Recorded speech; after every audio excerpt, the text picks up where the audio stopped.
Hi, my name is Phat and I'm 20 years old. I'm currently a third year student at RMIT University and majoring in Bachelor of Languages.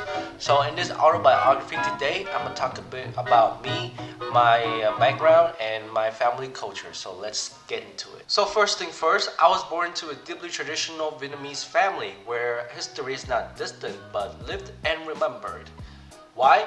Because many of my ancestors have sacrificed their lives during the war so that the future generations such as me and my brother could live up in peace and freedom. And because of that, from a very young age, I was taught by my dad that freedom was not something to be taken for granted, but something that has to be earned through responsibility and sacrifice.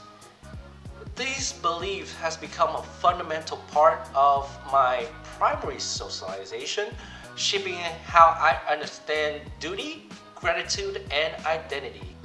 When I was a child, my father often took me to the war cemetery in Ban Giang to visit my grandfather's grave. At that time, I mainly viewed this experience as the ancestral or folk rituals. However, through learning the entrepreneur's model of culture through intercultural communication course, I now understand that these experiences operated on a much deeper cultural layers. So, for instance, at the surface level, which is the outer layer, is the visible repeated behavior was that me visiting my grandfather's grave in a cemetery, and beneath that was a shared values such as gratitude, unity, and the respect I have for my family lineage. And at the deepest level, which is the core value, is that being transmitted with that individual identity is it's inseparable from collective history and sacrifice, which means that the individual freedom, such as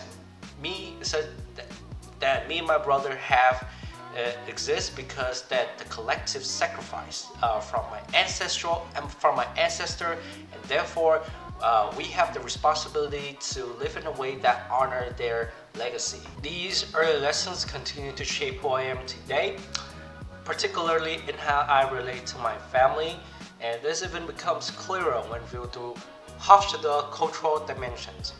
According to the country comparison tool, Vietnam scores high on power distance and low in the individualism, making it a collectivistic country.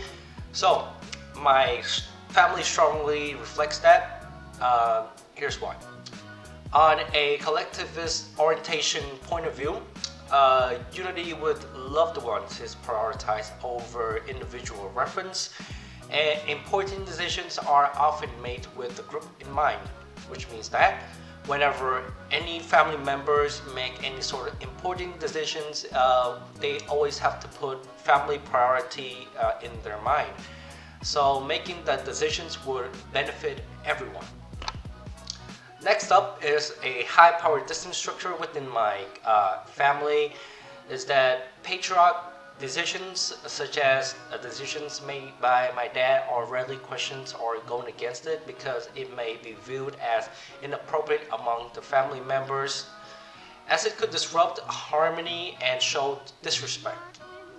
This pattern is common in many Vietnamese households where patriarchal authorities is respected and family hierarchies is widely accepted.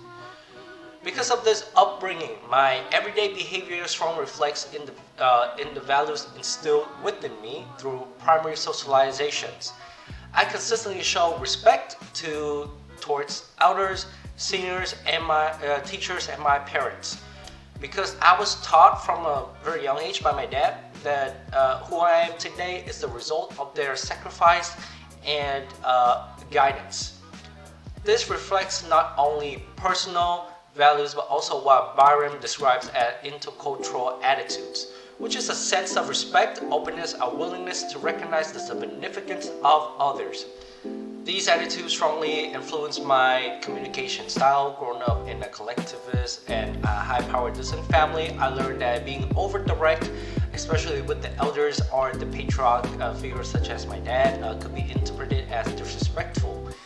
This reflects intercultural knowledge in how meaning is communicated in high context cultures, where harmony and face saving are prioritized. So, for example, when receiving the gifts from the elders, I would often refuse it indirectly rather than explicitly. So, for example, instead of saying no, I don't want it, or in Vietnamese, something like không, con không muốn phần quà này đâu ạ, con không thích. I may hesitate a bit, smile, and then politely decline once or twice, expecting that they may exist. I would say something like,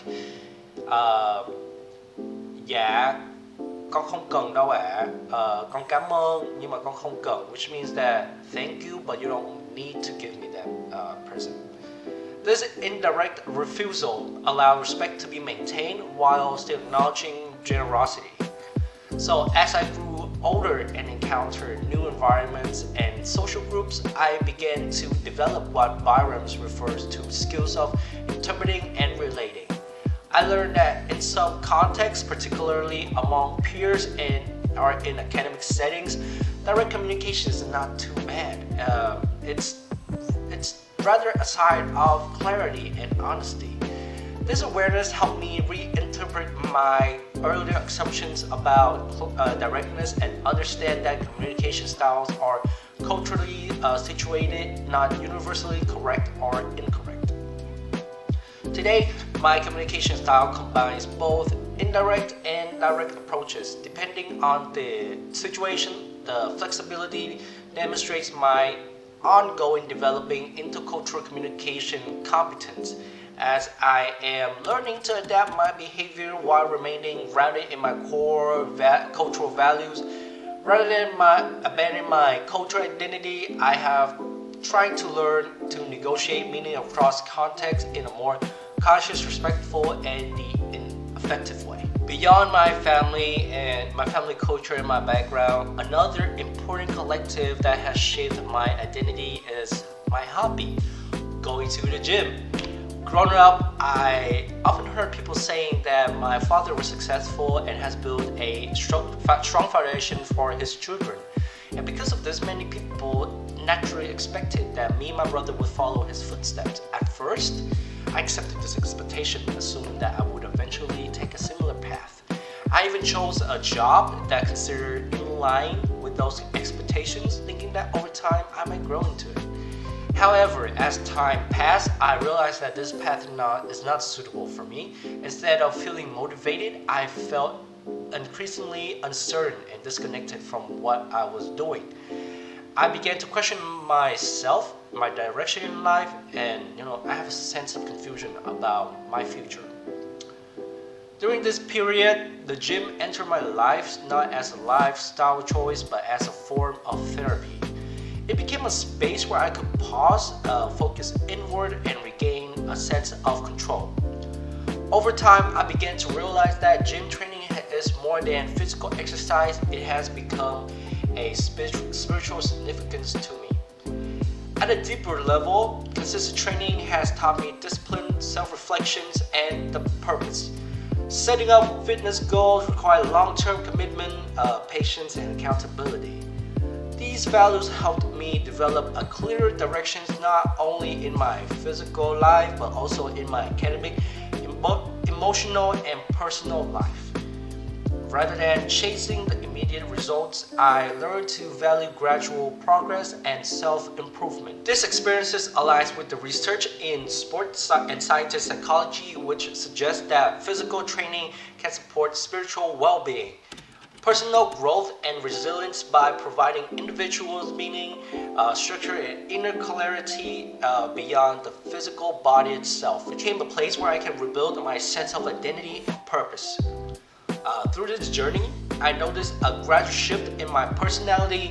Becoming physically stronger also helped me develop a mental resilience and confidence, which made me more open to challenges and new perspectives. And this aligns with what I mentioned earlier on, the Byram's concept. As a result, this hobby has played a meaningful role in shaping a stronger sense of identity and more adaptable communication style, contributing significantly to my overall intercultural development. that's it for my autobiography, and thank you for listening, and I hope to see you again.